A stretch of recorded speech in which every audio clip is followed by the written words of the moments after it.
And I hear this woman's voice in my head that I've never heard before or since. And she simply says, everything is going to be okay. Something happened to me in that airport. It was too powerful for me not to acknowledge.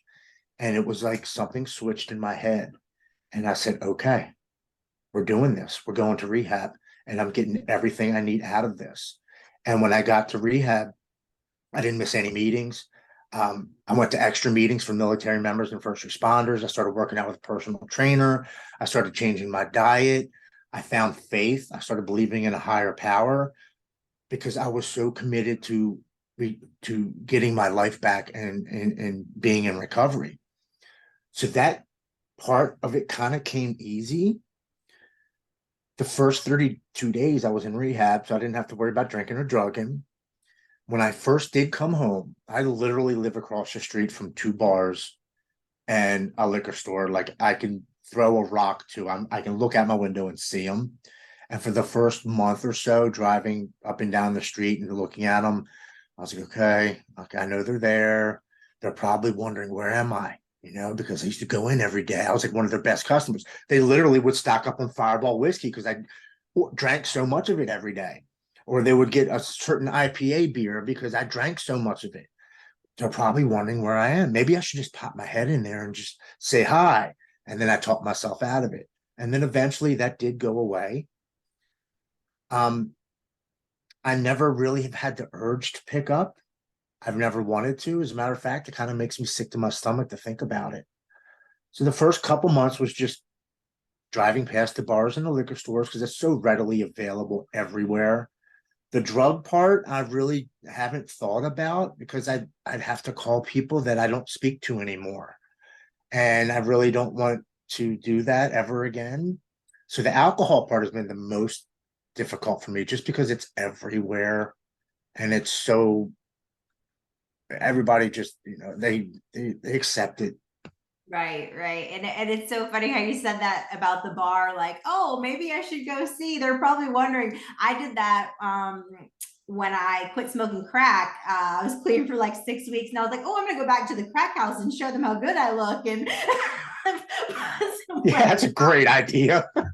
great idea. Yeah, that was the worst idea ever. The worst idea ever, but that's our thinking, right? But I want to go back to this part that you talked about in the airport. So you basically had like, sounds to me like you had an encounter with God literally in the airport. Yeah, I call it my spiritual awakening. But it's funny. I mean, I don't know if you've heard my entire story, but I've had another encounter with God that I completely ignored, and it was 4 years earlier. Okay, Um, tell us so about it. so I told you I got hooked to the prescription pills to the doctors, and I'm eating 8 to 10 20 milligram oxys a day, and I'm drinking a 12 pack of beer, and I'm smoking weed like a quarter of weed every day. And I get to the point where I'm scared. I'm like, man, I'm taking all these oxys, I'm drinking all this beer. I might not wake up one morning because my body's just going to be like, you know what, screw you, I'm done. Like you've been doing this for so long, I can't take it anymore. Even though that's what I'm used to taking every day, my body's going to be like, I'm done. It's enough. And I tell myself, I said, screw this, I'm not doing that. So I reach over and I grab my bottle off my nightstand and I empty it out into my hand and I have 18 Oxycontins in my hand. And I take all 18 of them and I go out into the living room and I drink a 12 pack of beer. And I go in my bed and I lay down and I say, please, God, don't let me wake up. I can't live this way anymore. I just want the pain to stop. And I passed out. I wake up that next evening, like 18 hours later. And my first thought is, holy shit, I didn't die. My second thought was to get up and go to the bathroom and grab my refill and dump it down the toilet. So I did that. I then look at myself in the mirror and I say, I don't care how bad this gets. I'm never taking pain medicine again. And for the next 10 days, I was the sickest I think I've ever been in my entire life, coming off of 4 years of opioids. And it lasted, it was just unbearable. The night sweats, the panics, the throwing up, the going to the bathroom, the fevers, the chills. the insomnia, the whole gambit. But every day I would look in the mirror and say, remember this feeling, remember this feeling. We're never doing this again. Well, after those 10 days were up and I was actually kind of feeling okay, I said, I got to get out of this house. I need to go for a ride and clear my head because I've been in the house for 10 days, basically dying. And I get in my truck and I go driving around this park. And we have a beautiful park down here in Maryland. And I'm driving through it and I'm crying. And I'm like, God, why did I live? What is my purpose? Um, if you exist, why have you made me suffer so long and so bad? Like, what did I do to deserve all of this? Like, why am I here? And I'm like, I don't believe there's a God. Like, I'm like totally like have no faith at this point. Because if something so powerful and great loved me, why would he treat me like this? That was my mindset. And I'm driving through the park and I get to this tree where in 1996, my best friend at the age of 18 lost control of his vehicle and hit the tree and unfortunately died at the age of 18. This is March 16th, 2017. So 21 years later. Yeah. And I get to the tree and I get out of my truck and I go up to the tree and I'm crying. I'm like, Bill, I don't know why I survived. I don't know why I'm here. I don't know my purpose. I just need a sign that I'm not alone, that there's something else out there because I truly don't believe that there's a higher power that loves me that would make me suffer like this. I just need a sign that I'm not alone. Please, I just need something. And I get in my truck and I go to leave the park. And as I'm driving, I'm kind of like, I'm crying and snotting and stuff. So I pull over to the side of the road, but I don't pull over on the right-hand side of the road as I'm driving out. I pull over on the wrong side of the road facing oncoming traffic. And I'm sitting there wiping my snot and wiping my tears. And this car pulls up in front of me. And we're hood to hood because I'm on the wrong side of the road. He's actually on the right side. And I see this man get out of his vehicle and he opens the back door and he grabs his dog. He's about to walk across the street and go where the water is and walk his dog. And I'm looking at this man. I'm like, man, he looks familiar. Like, I know him. And then all of a sudden it dawns on me. It was my best friend who died in 1996. It was his father. I haven't seen this man for 21 years since the day of my best friend's funeral. And I get out and I go, Mr. Bill, is that you? And he looks at me and says, Timmy, is that you? I said, yeah. He goes, what's wrong? And I fall to the curb and I start crying. I'm like, I'm an alcoholic. I'm an addict. I don't know why I'm here. And he walks over to me and he puts his hand on my shoulder and he says, Timmy, I'm not supposed to be here this morning. I'm supposed to be in South Carolina at a family reunion trip. I was supposed to leave at 6 a.m. this morning. My bags are packed in my truck. He said, my wife came to me in a dream last night and told me to come walk the dog here this morning at 10 a.m. And I looked at him and I said, Mr. Bill, I just stopped at Billy's tree and asked him for a sign. And he says, I think I was sent here to see you. And we started hugging. And he's like, don't worry, man, everything's going to be okay. And I leave the park and I have about 10 minutes where I'm like, wow, there's something else out there. There's something watching over me. I'm being protected. And just like that, my addictive personality and my addictive brain twists my thought and says, you're absolutely right. You're being protected. You're being watched. So you don't have to stop drinking because nothing will happen to you. And the next 4 years is I drank the most alcohol I've ever drank in my life, which ultimately led me to wrecking my truck twice, having an affair on my wife after 25 fucking years. And I've never done that before. And getting kicked out of my home and sleeping in my truck for 2 days and ultimately led me to rehab. But I ignored that sign when it was so blatant that my addictive brain was like, nah, not today. Like we're not letting go of you yet. Yeah, there's so I talk a lot about like the spiritual side of addiction because as powerful as our God is, we also have an enemy who Yeah. wants to keep us stuck, who wants to keep us in chains, in bondage. And a lot of the people, like in my experience, they have seen things like it's like when your addiction is there, it kind of like lifts the veil into like the spiritual realm and like causes like supernatural things, whether you see it on the good side, whether it's on the bad side. It's like there's literally a war going on over you. Yeah. That's what it felt like. It's like it's literally like the devil saying, I gotta hold on just a little bit longer. I see you slipping away from me, and I can't let that happen just yet. I gotta try to suck you back in one more time. And I think that's exactly what happened the day I went to rehab. Is my addiction was like, he's going and he's going to get healthy. I got to try it one more time. Let's take him to the basement and try to take him away before he's actually gone, and we can't do anything about it. Right, exactly. Because that is the only thing the enemy is here is to steal, kill, and destroy. And so Absolutely. it is just such amazing. You have such an amazing testimony.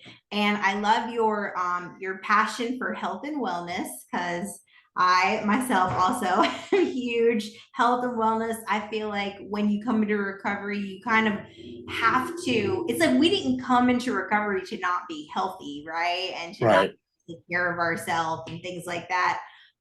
So getting into that stuff, and also your passion for vets is amazing too. What kind of stuff do you have going on as of now? I'm working with two nonprofits, Love and Light to the World.org, which is the Rockstar Testimony, and we bring awareness to mental health and addiction. And then I work with the Overwatch Collective, which is founded by two Marines. And what we do is we bring awareness to the veterans and first responders, EMT, fire, and police on mental health and suicide prevention, and also their spouses, because that line of work, military veterans and first responders, they see so much trauma in their field of work that normal people don't see every day. I mean, it's not normal to see people crushed up in cars. It's not normal to see people on fire. It's not normal to see people getting blown up. It's not normal things. And we process that differently. And a lot of veterans and first responders end up choosing addiction because they don't want to remember what they've seen. And by doing that, unfortunately, a lot of them take their own lives. And it's a pandemic of first responders and military veterans that commit suicide. So I work hand in hand with them. I went to California 3 months ago and I spoke at their fundraiser in front of 240 people. I was so nervous. It was my biggest event, and you could have heard a pin drop when I was talking. But I actually did pretty damn good. And the response I had after getting off a stage, like 3, 4 tour combat vets coming up to me in tears, saying, "I know that feeling. Where I just wanted that pain to stop. Thank you so much for sharing your story. I know I'm stronger." Like, just people coming up to me out of the blue that I never thought imagined. And we ended up raising $65,000 to get people into treatment and help, and their spouses, even if it's just in to see the doctors. Some people actually get into treatment for 30 days, and they continue to raise awareness and money the entire year. So I'm working with them. That's really, really awesome. I'm going back to California next year to do the same thing. And I'm trying to do a little bit something here on the East Coast, because they're out in California. So hopefully maybe by this spring that I can bring them out here and we can talk to the first responders and veterans on this side of the country.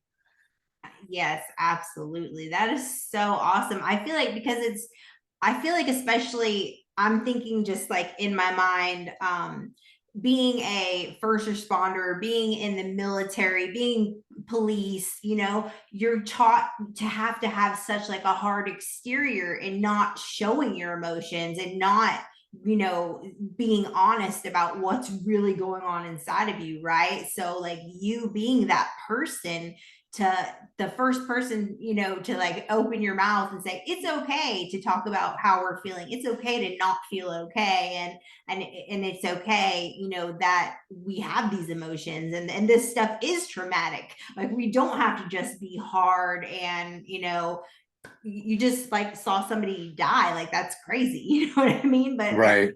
I feel like it's so I don't know if this is the right word, like programmed, right? Like they're You're programmed. You absolutely are. I mean, it's part of the job. That's it. Get over it. Suck it up. yeah. Move on to the next job, because it's going to happen again. Just let it go. And I think I get a good response is because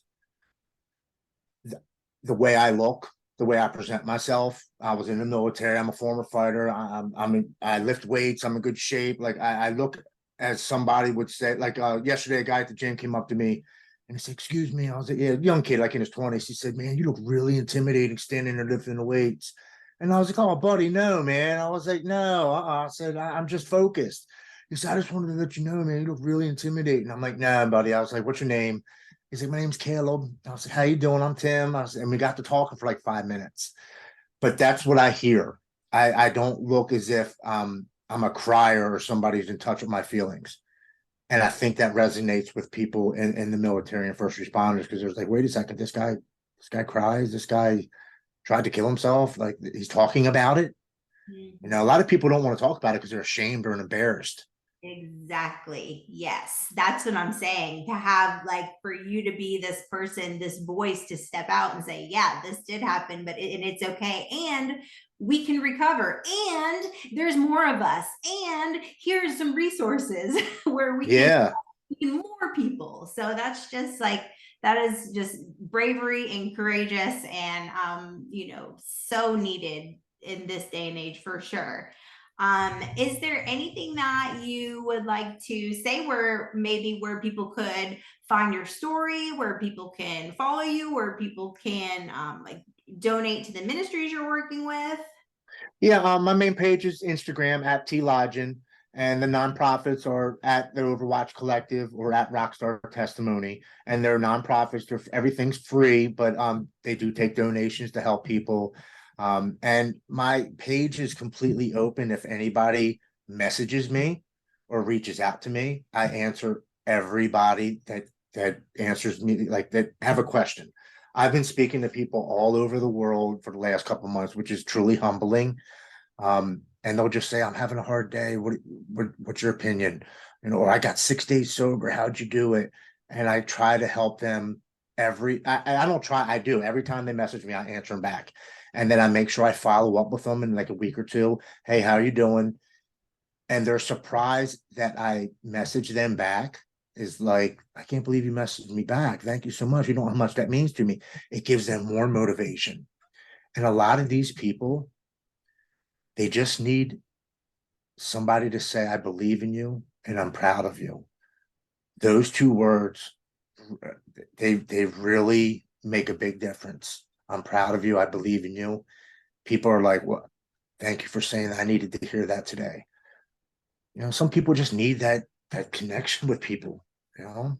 Absolutely, absolutely. I get it. Like the encouragement, and for people like you and I who are encouraging people all the time, we need encouragement sometimes too, right? So it is Well, I not. think we encourage each other because you're killing it at the gym. You're doing an awesome job. I'm proud of you. That's so good. Thank you. Thank you. I just got done with my first cut. I did a 4-week cut. I lost 8 pounds and went down a whole pant size. Nice. Yeah. So pretty excited. I'm about to go back into lifting heavier weight now, but yeah, it was my first cut. So I was pretty excited. I was pretty impressed with myself. Yeah, see what we can accomplish when we put our damn mind to it. It's Yeah. amazing. Seriously. Yeah.